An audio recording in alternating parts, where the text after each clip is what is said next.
Tak disangka penelusuran kami pun berhasil bertemu dengan mitos keberadaan Surti yang perlahan coba kami kuak eksistensinya. Jadi cintanya, putus cinta terus disuruh nyebrang.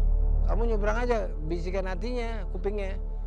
Suruh nyebrang, dia nyebrang, tabrakan. Dia juga bilang bahkan dia bisa mengganggu pada saat ini masih berfungsi Fasya. Tempat makan, rumah makan yang pegawainya itu sempat dia masuki ke tubuhnya dan menyebabkan kesurupan massal. Sering karyawan lagi buang sampah, kesurupan. Kesurupan dari jam 8 sampai jam 2, joget-joget sinden. Terus alasan dia mengganggu di tempat ini itu apa kan Anda? Memang hanya karena amarah dan dendamnya atau mempunyai alasan lain? Ya, jadi dia masuk komunikasi ke badan saya sama halnya yang dia lakukan sama pegawai-pegawai yang ada di sini. Berarti tunggu, karena sosok ini kan kondisi bagian kepala, bagian sini ke atas tuh hancur. Berarti ini juga sosok yang sempat mengganggu. Ya. Ada hubungannya juga. Ada hubungannya juga.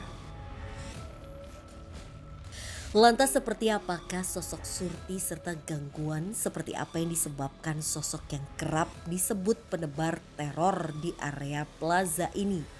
Ataukah adanya sosok lain yang kerap memberikan gangguan hingga menghantui tempat ini meski semasa?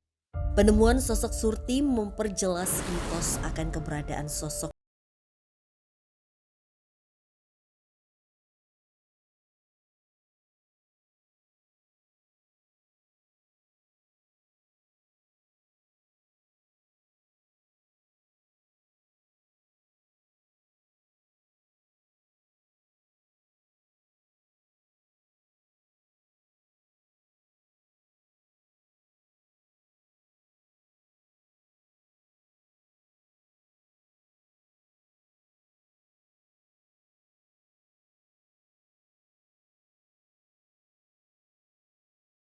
Lantai 2, tertutup kosong.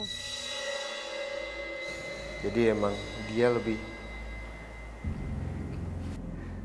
emang kayak lebih untuk apa bahasanya mengganggu dan dia sebetulnya pengen kalau bahasa kita adalah didoakan lah Visi. Didoakan. Nah mungkin Visi kesini mungkin bawa sesuatu. Mungkin ya. Nanti mungkin bisa menjadikan media untuk kita injek ke dalam situ, nanti tinggal kamu bantu doakan. Tak ingin membiarkan Surti kembali berulah dan Ananda dan Frisly mencoba memindahkan sosok tersebut ke dalam sebuah boneka. Oke pemirsa, sekarang Kananda sedang mencoba untuk memindahkan sosok itu ke dalam media untuk mungkin nanti bisa disempurnakan atau didoakan.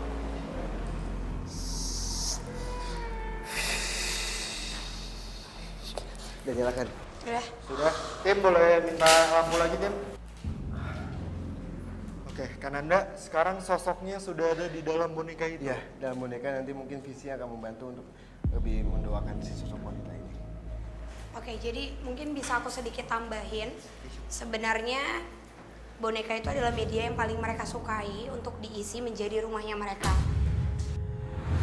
Kita keluar kali ya tempatnya biar lebih aman. Ya. Tapi Kananda, Kak Frisly, karena kita sudah bertemu dengan si sosok Surti ini yang memang dibicarakan oleh orang-orang paling mengganggu di tempat ini, apakah sosok ini bisa dibilang sosok yang paling dominan di tempat ini? Enggak, Fasya. Maka dari itu maksudnya aku juga nggak tahu kenapa, tapi di hari ini tiba-tiba aku tuh feeling mau bawa, beberapa hari yang lalu sempat bawa. Tapi aku ngerasa kalau boneka ini bisa menjadi media untuk kita sempurnakan dari residu energi yang ketemu sama kita di tempat-tempat penelusuran.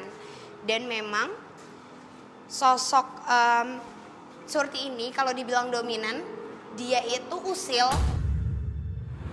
Dia sering menampakkan diri, apalagi kalau teman-teman waktu dulu ini masih aktif, mungkin juga ada yang pernah punya pengalaman foto bareng-bareng, itu pasti ada sosok perempuan yang menutupi wajahnya dengan rambut. Dan itu adalah sosok ini yang saat ini sudah kita berikan tempat. Tapi sebenarnya kalau dibilang dominan, enggak, bukan dia. Karena dia juga marah, selain sakit hati, ada penyebabnya. Sosok lain yang mengakibatkan dia sampai kecelakaan. Dan si sosok itu menyerupai pasangannya. Jadi dia tuh ngelihat pasangannya yang ada di seberang. Padahal bukan pasangannya, Fasya.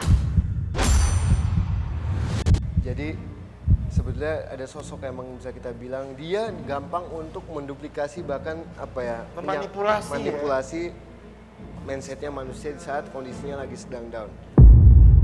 Tak dapat dipungkiri, keberadaan Surti kini hanya menjadi sebuah cerita.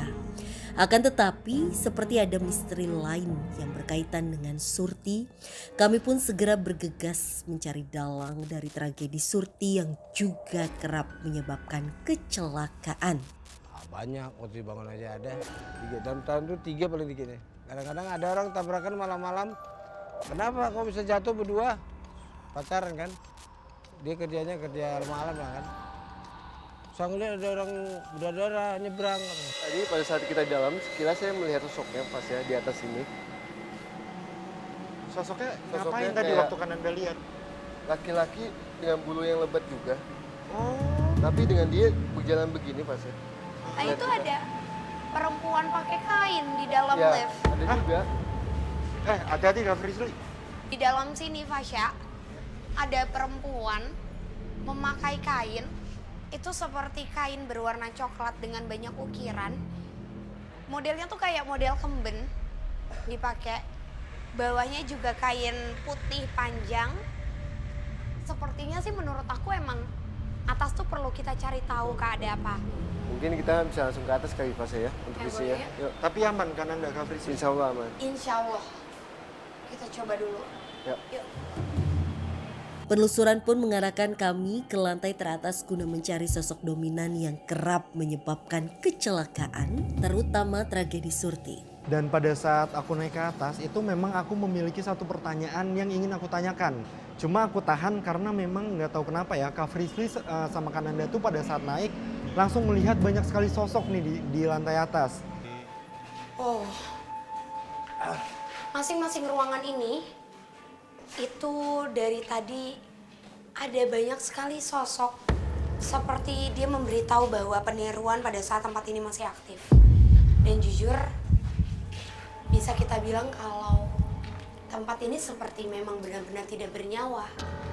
Dimana makhluk-makhluknya juga mereka mungkin terasa menguasai dan mereka memang mengunci aura manusia di sini karena memang bisa dilihat Fasya kayak banyak banget sosok-sosok yang nunjukin dengan rambut panjangnya tuh pada ngintip kayak gini Fasya.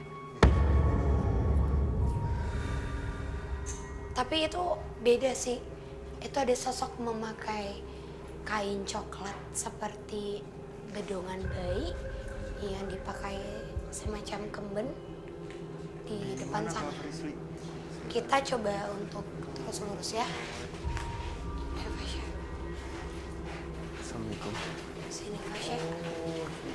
Oh ini tuh dulu ruang ini ya, karaoke ya? Iya. Oh, Assalamualaikum.